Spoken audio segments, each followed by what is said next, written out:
রাজ্য আর রাজ্যপালের সংঘাতে ফাপড়ে পড়েছেন কলকাতা পুলিশের রাজভবনের ডিউটিরত সেই সমস্ত আধিকারিকরা, সেই সমস্ত অফিসাররা এবং কর্মীরা যারা কলকাতা পুলিশের সঙ্গে যুক্ত রয়েছে এবং তাদের ডিউটি রাজভবনে। কারণ গত 13ই জুন রাজ্যের বিরোধী দলনেতা শুভেন্দু অধিকারী ভিকটিম অর্থাৎ ভোট পরবর্তী হিংসা যারা বিভিন্নভাবে আক্রান্ত হয়েছে তারা রাজ্যপালের সঙ্গে দেখা করতে এসেছিল। বিরোধী দলনেতার অভিযোগ যে রাজ্যপালের অনুমতি থাকা সত্ত্বেও পুলিশ তাদেরকে ঢুকতে দেয়নি রাজভবনে।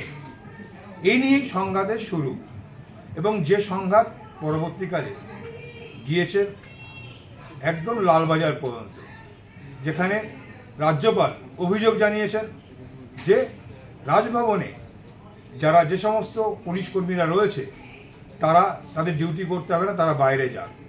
এই মর্মে সূত্রের খবর একটি চিঠিও দিয়েছেন রাজভবন থেকে রাজ্যপালের যিনি সেক্রেটারি আছেন তিনি। কিন্তু এ বিষয়ে রাজভবন বা পুলিশের কাছ থেকে আমরা এখনো কোনো সদুত্তর পাইনি। কিন্তু সূত্র মারফত জানা যাচ্ছে যে এরপরও রাজভবন থেকে পিডব্লিউডির যিনি অফিসার আছেন, যিনি দায়িত্বে আছেন, তাকে বলা হয়েছিল ওই রাজভবনের পুলিশের বরাদ্দ যে ঘর আছে সেই ঘরের বিদ্যুতের লাইন কেটে দেওয়া, জলের লাইন কেটে দেওয়া। যদিও তা এখনো করে ওঠেনি। পাশাপাশি যারা ওখানে ডিউটিরত রয়েছেন তারা ফাপড়ে পড়েছেন, তারা কোন কথা মানবেন। ইতিমধ্যেই একটি বোর্ড তৈরি করা হয়েছে, কথা বলেছেন রাজ্যপাল।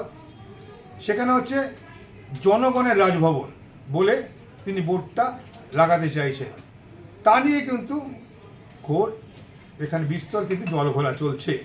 আর তারই মাঝে পুলিশের যারা রয়েছেন, কলকাতা পুলিশের যারা ওখানে ডিউটি করেন, তারা ফাপড়ে পড়ে। তারা কি করবেন? ভিতরে থাকবেন না বাইরে থাকবেন? প্রোটোকল অনুযায়ী দীর্ঘদিন ধরে এই রাজভবনের দায়িত্ব সামলাচ্ছেন কিন্তু কলকাতা পুলিশের অফিসাররাই। এখন এই নিয়ে সংঘাত কতদূর যায় সেটাই দেখার।